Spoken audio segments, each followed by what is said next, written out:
जैन रामायण। जैन रामायण में शत्रुघ्न का और मधु राजा का, इन दोनों की सेनाओं का युद्ध भीषण छिड़ चुका था। शत्रुघ्न ने नगर में प्रवेश कर लिया। शस्त्रागार जो था, आयुधशाला पे कब्जा कर लिया, राजमहल में घुस गया। और वो मधु कहाँ था? अपनी पत्नी के साथ में 6 दिन से कहाँ था? बगीचे में था। एक उसका पुत्र भी वहीं कहीं बाहर था। उसके जो बड़े बड़े योद्धा थे वो भी सब छुट्टियां मनाने उसके साथ ही मानो गए हुए थे। नगर में बहुत गिने चुने योद्धा थे, तो वो बहुत थोड़े से में उन्होंने कब्जा कर लिया। जब शत्रु कमज़ोर हो तो उस पर चलाओ हथियार, तो क्या होगा? आपके जीतने की संभावनाएं बढ़ जाएगी। मोह मंद हो तब उस पर करो प्रहार। जब नदी का प्रवाह मंद हो, आप डूब रहे थे, थोड़ा प्रयास करोगे निकल जाओगे।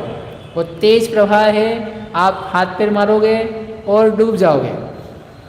अभी आपके शत्रु के जो शक्तियां हैं वो कैसी पड़ी हुई है? क्षीण। जितने लोग बैठे हैं, उनके जितने शत्रु हैं, उनकी शक्तियां कैसी है? क्षीण हो चुकी है। इसलिए आप चाहो तो अभी थोड़ा प्रयास करके साफ कर सकते। ऐसा जान करके वो शत्रुघ्न जो था उसने कब्जा कर लिया था। फिर युद्ध चलने लगा। जब राजा ने जाना कि अरे हमारे नगर में कब्जा हो गया, वो युद्ध होते होते लवणार्णव कृतांत वक्र के द्वारा मृत्यु को प्राप्त करा दिया गया। और फिर शत्रु वो मारने के लिए पहुंचा कृतांत वक्र को, तो शत्रुघ्न बीच में आ गया। जी मार्यो मधुराय को, ये तो पढ़ लिया अपन ने।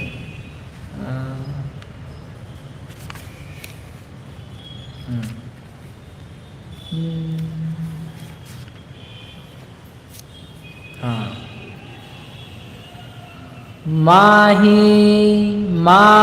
माही लरे ते दोय, भारु भयानक युद्ध तब होय।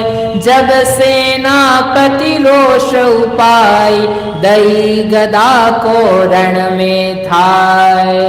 मधु को पुत्र मुवो जिहिबार, तब उठ्यो युद्ध ने भूपार। तिहि सेनानी को दुख दियो, तब कृतांत वक्र भागियो। मधु का पुत्र मर गया और तब वह राजा गुस्से में आकर के और शोक में आकर के लड़ने के लिए आया। और जब वो लड़ने के लिए आया तो शत्रुघ्न ने उसको बीच में रोक दिया। ए भाई, उधर किधर? इधर आओ। राजा से राजा लड़े और प्रजा से प्रजा लड़े। सेनापति ने आपके पुत्र को मारा, उससे बाद में निपटना, पहले मुझसे निपटो। तब शत्रुघ्न उठियो अरि प्रति आयो धाय। युद्ध अति दो को भयो, कहा कहू अधिकार। शत्रुघ्न भी बलवान होकर के, प्रचंड होकर के उसके सामने आया और दोनों ने गुस्से के साथ में खूब सारा युद्ध करना चालू किया। जैसे पहले लक्ष्मण का रावण के साथ हुआ था, वैसे मानो शत्रुघ्न का मधु के साथ युद्ध हुआ।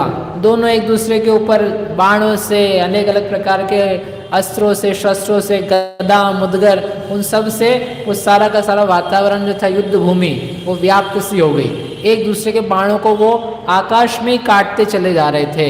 जैसे मुनिराज कर्म को आने नहीं देते, कर्म को आते आते ही क्या कर देते हैं? काट देते हैं, तो कर्म का संवर होता चला जाता है। वैसे वह एक दूसरे के बाणों को रास्ते के रास्ते में काटते चले जा रहे थे, पास में नहीं आ पा रहे थे। फिर भी कभी छत्र काट दिया, रथ काट दिया, रथ टूट गया, रथ के पहिए तोड़ दिए, तो किसी और रथों पर सवार होकर, हाथियों पर सवार होकर के प्रचंडता के साथ युद्ध कर रहे थे। एक दूसरे के कवच तोड़ दिए उन्होंने। तब ही शत्रुघ्न राजई, बाण अधिक बरसाय। खेद खिन्न मधु को कियो, तब मधु दीक्षा भाई। विचित्र परिस्थितियां। और जब वह राजा था, वो राजा मधु, वो युद्ध लड़ते लड़ते उसने देखा कि अरे ये जो शत्रु है ये वास्तव में प्रचंड है, ये दुर्जेय है। मेरे पास अभी शूल रत्न होता तो मैं इसका तत्काल खात्मा कर देता, लेकिन ना मेरे पास अब वो रत्न है और ना मेरी अब वो शक्ति दिखाई दे रही है। एक तो शूल रत्न भी नहीं है, ऊपर से मैंने इतने दिनों से विद्या अभ्यास भी नहीं किया है। इतने दिन से किस में लगा हुआ था? कामासक्त होकर के स्त्री में लगा था, न रण कौशल में जाके मैंने कुछ काम किया है। यद्यपि मैं बली था, यद्यपि मैं मानी था, यद्यपि बलवान था, लेकिन आज देखो ये बच्चे जैसा शत्रु है, इसके द्वारा ही मुझे जीतना मुश्किल हो रहा है। अरे ये सारा का सारा जो काम है ये बहुत ही अच्छा नहीं है, सब आरंभ से भरा हुआ, सब जगह रक्त दिखाई दे रहा है। ऐसा हिंसा से भरा हुआ व्यापार, हिंसा से भरा हुआ राज्य, इसमें क्या सार है? ये करने लायक नहीं है। राजा एक क्षत्रिय है, वो कायरता से नहीं सोच रहा है, लेकिन अब उसको अपना समय दिख रहा है। कवच आदि में बाण लग गए हैं, थकने जैसी स्थिति में आ रहा है। अभी भी वो लड़ सकता है, लेकिन सोच रहा है, सोचते सोचते उसके विचार चल रहे हैं कि ये सब कार्यक्रम जो है हिंसा महाआरंभ से युक्त है, परिग्रह दुख का ही कारण है। मैथुन संज्ञा में रत होकर के क्या सुख मैंने प्राप्त कर लिया।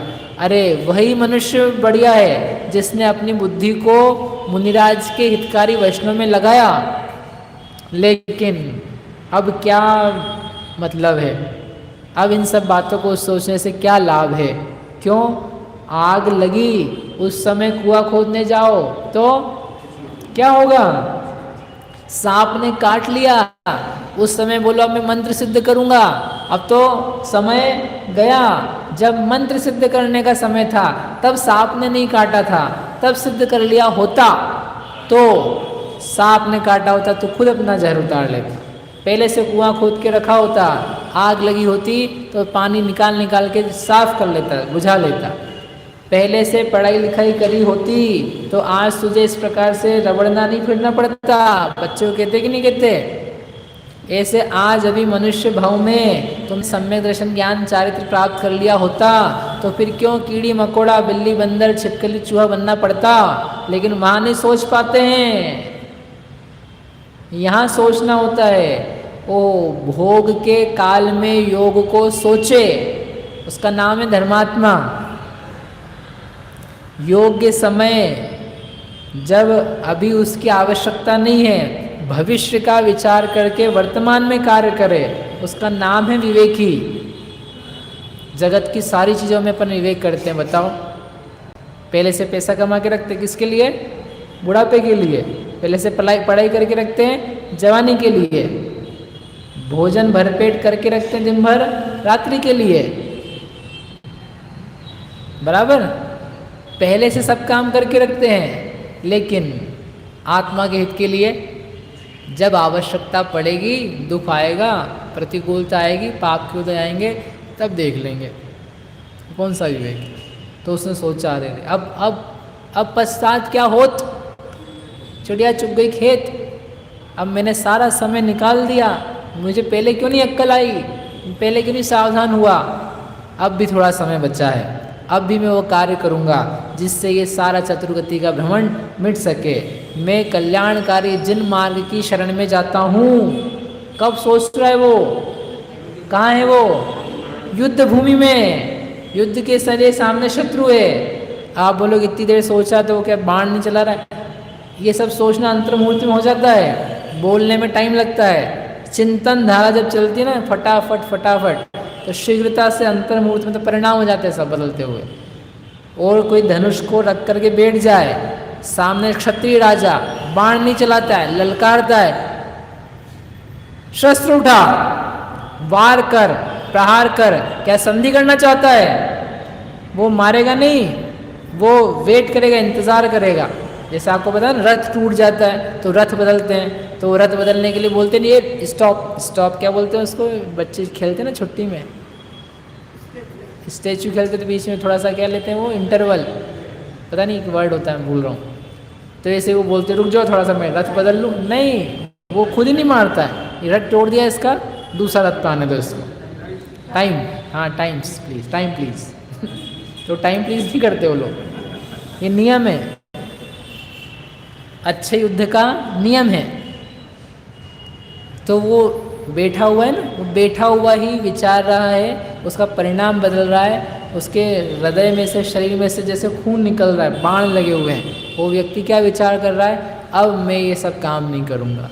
हाथी पे बैठा हुआ है, हाथी पे सवार है खुद, और सवार होके उसने अपने वस्त्र थे वो पार फेंके। नीचे उतरने का समय नहीं था,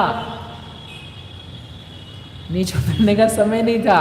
अपने मन में विचार करते हुए पंच परमेष्ठी ही शरण है, अरहंत भगवान, सिद्ध भगवान, साधु महाराज, केवली भगवान के द्वारा बताया गया धर्म, वही मेरे लिए शरणभूत है, वही लोक में श्रेष्ठ है, वही मंगलकारी है, सुख को देने वाला है। उन्हीं की साक्षी में मैं सब पापों का त्याग करता हूँ। मेरे लिए दुनिया में सारे पदार्थ पर हैं, एक मेरी निज आत्मा, मेरी शुद्ध स्वरूपी आत्मा, जिसका ज्ञान दर्शन स्वभाव है, यही मेरा स्व है। बाकी मेरे पर भाव तक भी मेरे लिए पर हैं। ये सब लिखा है शास्त्रकार ने इसी की भाषा में। एगो में सस्सदो अप्पा प्राण दंसन लक्षणों, शेषा में बाहिरा भावा, सवे संजोग लक्षणा। उस क्षण पर अपूर्व भेद विज्ञान करता हुआ, राग द्वेष भावों से भी भेद करता हुआ, शरीर से निकलने वाले रक्त पीड़ा आदि से भेद ज्ञान करता हुआ, अपनी शुद्ध आत्मा को विचार चिंतन में लेता हुआ, उसने पंच मुष्टि केश लोच कर दिए, केश उपाड़ दिए, कपड़े निकाल दिए और बैठ गया। वो बैठ गया कहाँ पर, वहीं हाथी पर है, अभी नीचे नहीं आया।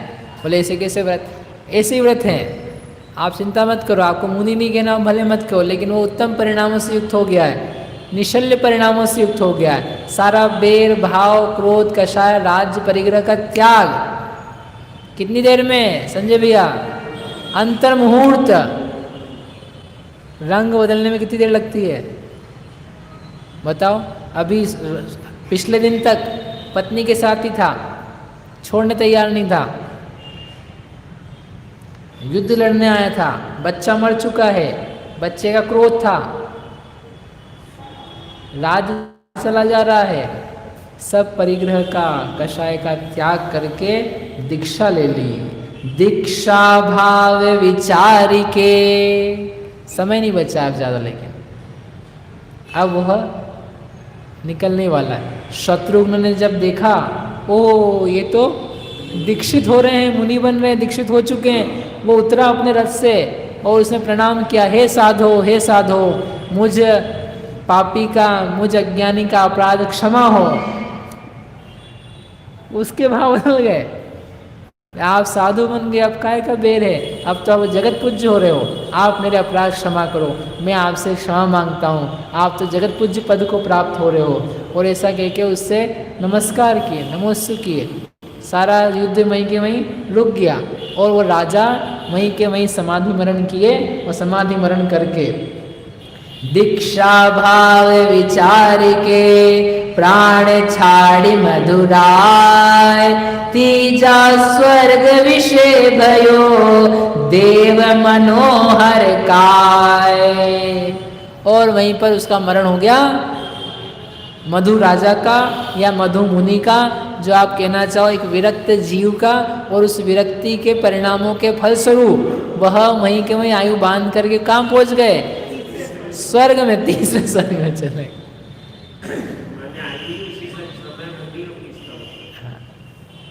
आयु पहले ही बंध जाए तब भी उसमें उत्कर्षण हो सकता है आयु बंध के पुनः अवसर आ जाने का, और नहीं तो आयु वहीं बांधी, आयु बांध करके स्वर्ग लोक में गमन कर गए, देवलोक में चले गए। और देवलोक में जाकर के अवधि ज्ञान लगा कि ये नहीं देखा क्यों आया मैं यहाँ और इसने मेरा युद्ध लड़ा था, चलो मैं मारने जाऊँ।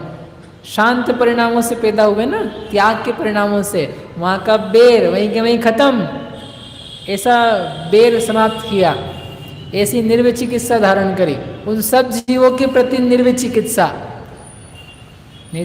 अवधि ज्ञान से जान करके फिर वहाँ उपसर्ग करने आ जाए, क्योंकि ऐसे अनेक जीव हैं, मर के देव बने, बोले क्या हुआ था, मैं भैंसा बना था, ये सब लोग मुझे मारते थे, चलो अभी सबको जाके देखता हूँ। ऐसा नहीं किया उसने, और ऐसा करके मत चले गए। और फिर नगर में, ये अब युद्ध तो हो गया समाप्त, अरिघन तब मधुराय को दाग दयो मन लाय, नगर विषय परवेश करी सभा विराजो जाय। सब शत्रुघ्न ने मधु राजा का उचित क्रियाकर्म आदि किया और नगर में शोभा के साथ में प्रवेश किया और सारे नगर में जय जयकार हुई और उसको जो दूसरे लोग भयभीत थे, सुभट थे, उन सबको सांत्वना दी, उन सबको शांति प्राप्त कराई कि आप लोगों को चिंता करने की जरूरत नहीं, जैसे पहले राज्य चल रहा था वैसे राज्य अब भी चलेगा, बस अब सत्ता परिवर्तन हुआ है, आप लोगों को तो वैसे ही रहना है, आप लोगों को कोई संकट अधिक नहीं आएगा। और जो शूल रत्न था वहाँ पर कहाँ शास्त्रागार में रखा हुआ, अब वो शास्त्रागार में था उसका क्या हुआ, वो चमरेंद्र ने दिया था, तो वो चमरेंद्र को पता लगने वाला है कि ये मधु राजा हमारा मित्र था, हमने उसको चमरेंद्र दिया था, और जब दिया था तो उसका क्या हुआ और उसको कुछ भाव पैदा होने वाले हैं। इस प्रकार से अभी कर दूं आगे, ये भी टाइम है। शस्त्रागार विषय रहे शूल रतन जयकार, मधुमरता विरति भयो चाल सुथलीपुर छारी। जो शस्त्रागार में शूल नाम का रत्न था, तो जो उसका मालिक था शूल रत्न ने कोई विद्या थी, तो जब उसने देखा जिसके प्रति अपन समर्पित थे वो तो यहाँ पर है ही नहीं, जिसको मालिक ने मुझे दिया था वो मालिक तो मेरा चला गया, तो उसको विरक्ति हो गई और वो वहाँ पे सम्मान नहीं प्राप्त करता हुआ वहाँ से चला गया। कहाँ गया? अपने मूल मालिक के पास, यानी चमरेंद्र के पास। इधर शत्रुघ्न ने राज सिंहासन प्राप्त कर लिया, मथुरा जीत ली, ये सब काम हो गया। अब लेकिन दूसरी कथा चलने वाली। पहुँचो निज पति पे सो जाय, देव सुपर्ण देखी रोषाय, कहत भयो कि आयो इहाँ, कर विश्वास घात तज तहाँ। वो अपने निज पति के पास आया, निज पति यानी अपने मालिक सुपर्ण चमरेंद्र के पास में, उसको आता हुआ देख करके चमरेंद्र ने कहा, क्यों भाई यहाँ गुस्से में बोला, तू यहाँ क्यों आया है, तो किसने बुलाया है, तुझे हमने वहाँ दिया था, हेल्प के लिए उसको समर्पित किया था, प्रसन्न होकर के आपको यहाँ आने की आवश्यकता क्या पड़ रही थी, आपको वहीं रहना चाहिए। पूरब जन्म मधु निज नारी, मोही दई थी प्रीति विचारी, सो अब फिर के सन्मुख गयो, ताकू तू तज क्यों आवयो। मधु ने मुझे पूर्व जन्म में हेल्प प्रिय स्त्री दी थी, उसके ही कारण से मैंने उसे क्या दिया था, ये तुझे समर्पित किया था, तो तुझे वहाँ मदद करनी थी, तू वापस क्यों आया है। तो उसका रक्षक देव बोला, शूल तणो रक्षक सो देव, बोलो वचन तबे स्वयं, स्वामी बात सुनो मन लाय, भूप शत्रुघ्न छलते आए। वो हाथ जोड़ करके बोला कि स्वामी मेरी बात सुनने लायक है, आपका क्रोध करना जायज़ है, लेकिन मेरी बात सुन लीजिए, क्योंकि मैं अपनी इच्छा से नहीं आया हूँ, मैं किसी बात के कारण से आया हूँ। वहाँ पर शत्रुघ्न नाम का जो अयोध्या के में रहने वाला दशरथ के पुत्र था, वह उसने आक्रमण किया छल से। उस समय जबकि नगर में मधु राजा नहीं था, उसके पास मैं नहीं था, उस समय वो छल से आया और आ करके मधु भूपति को मार्यो सही, बाकी राज विभूति सब लही, तब ही सुपर्ण नाम सुर सोय, मन में धार्यो रोष बहोय। और उसने आकर के मधु राजा पे आक्रमण कर दिया और मधु राजा मारा गया। मधु राजा युद्ध में युद्ध लड़ते लड़ते वीर गति को प्राप्त हो गया। उसने ये नहीं कहा कि साधु गुण के प्राप्त हो, वीर गति को प्राप्त हो गया। और वो शत्रुघ्न ने पूरे नगर पर कब्जा कर लिया, वही राजभवन में है और वही उस नगर का राजा है। इसलिए वहाँ मेरा कोई स्वामी नहीं था, तो मैं वहाँ से लौट आया, और आपको जो उचित लगे वो आप कीजिए। ये सुनते से उसको भयंकर गुस्सा है, बोले अरे मेरा मित्र उसके ऊपर इस प्रकार की आपदा आई, मुझे पता भी नहीं पड़ा और मेरा सहयोगी भी उसको मदद नहीं कर सका। क्या किया उसने? उसने अपने ज्ञान से जाना कि क्या क्या उसने छल से रात को घुस गया था और फिर इस प्रकार से युद्ध किया इत्यादि। तो वो गुस्से में आकर उसने कहा अब मैं इनको जाके मजा चखाता हूँ। वो निकला वहाँ से। तो चमरेंद्र था वो मथुरा नगरी में शत्रुघ्न को कष्ट पहुँचाने के भाव से अपने भवन से निकला। जब वो निकल रहा था तो क्या हुआ? अरिघन मारण कारण जबे चालो मथुरापुर प्रति तबे मंत्री देव कहे शिरनाय स्वामी कहाँ चले उम गाय। वहाँ पर जब वो जा रहा था तो दूसरे एक वेणुधारी नाम का इंद्र था। दो इंद्र होते ना, तो एक दूसरे जाति का देव का इंद्र था। उसने रास्ते में उसको जाते हुए देखा तो उससे पूछा, अरे चमरेंद्र, आज ऐसे गुस्से में भरे हुए किसका अनिष्ट करने के लिए जा रहे हो? कहाँ आप निकल पड़े हो? तो उसने बोला, जी मार्यो मधुराय को सो किम जीत्यो जाय रावण रण की बात तुम सुनी न क्यों मन लाए। तो उसने कहा कि मैं उसको मारने जा रहा हूँ जिसने मधु को मार दिया है, मेरा मित्र था वो। तो उसने कहा वेणुधार ने कि अरे तुमने क्या लक्ष्मण के द्वारा रावण के युद्ध की बात और रावण की मृत्यु की बात नहीं सुनी है? क्या तुम नहीं जानते हो कि लक्ष्मण के द्वारा कैसे रावण परास्त हो गया था?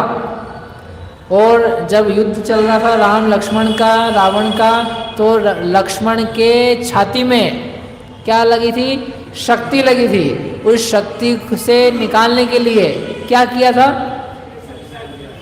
विशल्या, शल्य रहित व्रत जैसे मोक्ष को प्राप्त कराने में कारण बनते हैं, मोह को दूर करने में कारण बनते हैं, वैसे वो विशल्या नारी उसके पास आते ही वो उसका सारी शक्ति, रोग, दूसरे लोग के रोग सब क्या हो गए थे? दूर हो गए थे। तो आप वहाँ जाकर के क्या करोगे? वो विशल्या उसकी नारी है, इसकी लक्ष्मण की, ये लक्ष्मण शत्रुघ्न का भाई है। तो उन सब की सेना पर उन सब का आशीर्वाद है। दशमुख की शक्ति लगी लक्ष्मण के उर जाय सो भी विशल्या नीरते भाग गई दुख पाए। निशल्या के पास आते से ही वो शक्ति तड़प करके निकल गई थी। आपको याद है? जल भी नहीं छिड़कना पड़ा था। जैसे जैसे वो लक्ष्मण के निकट आई वैसे ही वैसे वो शक्ति घबरा घबरा घबरा करके बाहर निकल गई थी, भाग गई थी। तो जब वो उनके पास ऐसे ऐसे अद्भुत हथियार हैं, ऐसी चीज़ें हैं, तो अपन उसको तुम जाकर के क्या करोगे? क्या पीड़ा दोगे? क्या दंड दोगे? इसलिए आप बैठ जाओ। तुम पे हत्यो न जावसी सो अरिघन भूपाल इम कहता पण क्रोध करी देव चलो तत्काल। इसलिए वो शत्रुघ्न जो है वो तुम्हारे द्वारा हत्या नहीं किया जा पाएगा, हराया नहीं जा पाएगा। उसके पास और उनके घर वालों के पास बहुत मंत्र तंत्र औषधि हैं। तो चमरेंद्र ने कहा, सब सुनिए मैंने बात, सब जानता हूँ मैं, क्या क्या हुआ था, कैसे कैसे हुआ था, कौन विशल्या है, कौन चक्रधर है। आई हैव एवरी आइडिया, मेरे को सब ज्ञात है। लेकिन तुम भूल रहे हो। क्या भूल रहे हो? कि वह विशल्या कुमारी थी जिसके प्रभाव से वो सारा का सारा विष उतरा था, सारी की सारी शक्ति उतरी थी, सारी प्रजा, सारी सेना, घायल सेना रोग रहित, रक्त रहित, घाव रहित हो रही थी। वो उस समय सुकुमारी थी। अब वह नारायण के संयोग से अपने प्रभाव को खो चुकी है। जैसे जिस भुजंगी में से, जिस सर्पणी में से जहर निकाल लिया गया है, अब उस सर्पणी की क्या कीमत है? अब वो काटेगी तो क्या होने वाला है? जहर तो आपने उसका बाहर निकाल दिया। ऐसे उस विशल्या की जितनी शक्ति थी, जितना पावर था उसके जल का, वो सारा का सारा जा चुका है। अब कोई दम नहीं बचा है। यह ब्रह्मचर्य का प्रताप। जब तक वो ब्रह्मचर्य से थी, जब तक कौमार्य व्रत से सहित थी, तब तक उसका स्पर्श, उसके जल का स्पर्श प्राण युक्त कर देता था, सारे रोग को दूर करता था, महामारियों को दूर कर देता था। अयोध्या में जो इसी चमड़े ने किसी और ने फैलाई थी ना बीमारियाँ, वात शूल, पेट शूल, सिर शूल, हाथ पैर का हड्डी टूटना, बुखार चढ़ना, महामारी होना, लंग्स की तकलीफ, वो सारी की सारी फैलाई थी और विशल्या के मात्र से आने से दूर हो गई थी। अब नहीं रही वो शक्ति, अब वो शक्ति नहीं उसमें। जब तक प्राणी निश्चित नियमों का पालन करता है तब तक ही उसमें प्रभाव रहता है। नियम रहित हुआ, उसका सारा प्रभाव गया। जब तक आप नियम में हो, आपकी कांति है। मरण के समय भी आप सन्मुख हो, आपका नियम है, आपके पास तेज रहेगा, आपकी कांति रहेगी, आपको बल रहेगा। और आपके पास नियम नहीं है, आप कछु कर लो, शरीर मुरझा चुका है, शरीर तक मुरझा जाता है, आत्मा तो मुरझाती है। ऐसा कह करके उसने कहा, इसलिए उसका कोई फर्क नहीं पड़ने वाला है। वो लक्ष्मण वहाँ पर है, और लक्ष्मण जानता है कि इसने क्या किया है, तो इसको दंड देने का मैं पात्र हूँ, मैं दे सकता हूँ दंड। और तुझे क्या लेना देना है, मेरी जो मन में आएगा वो करूँगा। तू मुझे कौन होता है पूछने वाला, बताने वाला, चल हट। वो इंद्र था दूसरा, नहीं तो लौटो तुम यहाँ से, मैं जाऊँगा और जा करके उसको दंड दूंगा। ऐसा बोल के गुस्से में भर करके, इम कहता पणि क्रोध करी, देव चलो तत्काल। और ऐसा कह के क्रोध में भरा हुआ वो चमरेंद्र उस नगरी मरुथरा नगरी में पल भर में आ गया। अब आ करके वहाँ क्या देखता है, क्या देखता है, सारे नगर को देखता है, नगर के लोगों को देखता है। और देखता है तो उसको गुस्सा आता है कि उसका गुस्सा दूर भाग जाता है, उसको शांति मिलती है कि उसको ऐसा लगता है कि नहीं, अब तो मैं बहुत दंड दूंगा। क्या होता है इसको अपन कल देखें।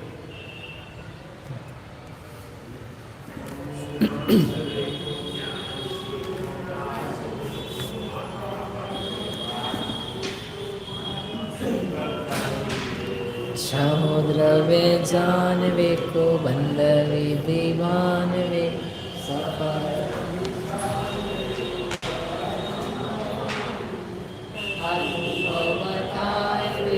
जीवन के जताए देखो, काहू न सताए देखो, भव्य होने आनी है, जहाँ तहाँ तार देखो, पार के उतार देखो, सुख विस्तार देखो, यही जिनवाणी है, ये जिनवाणी भारती।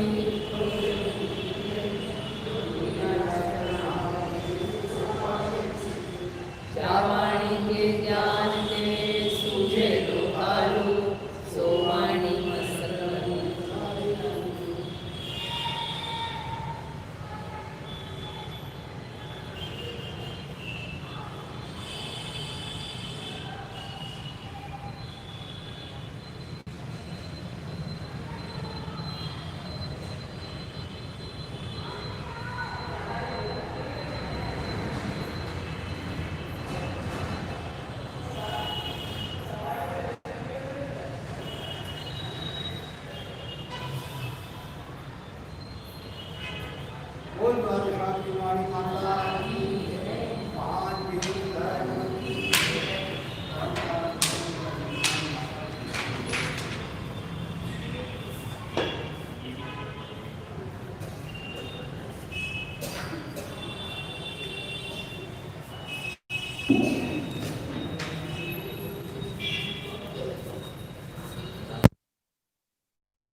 चलेगा क्या? हाँ, क्यों बोलो? इसको बंद नहीं करा किसको?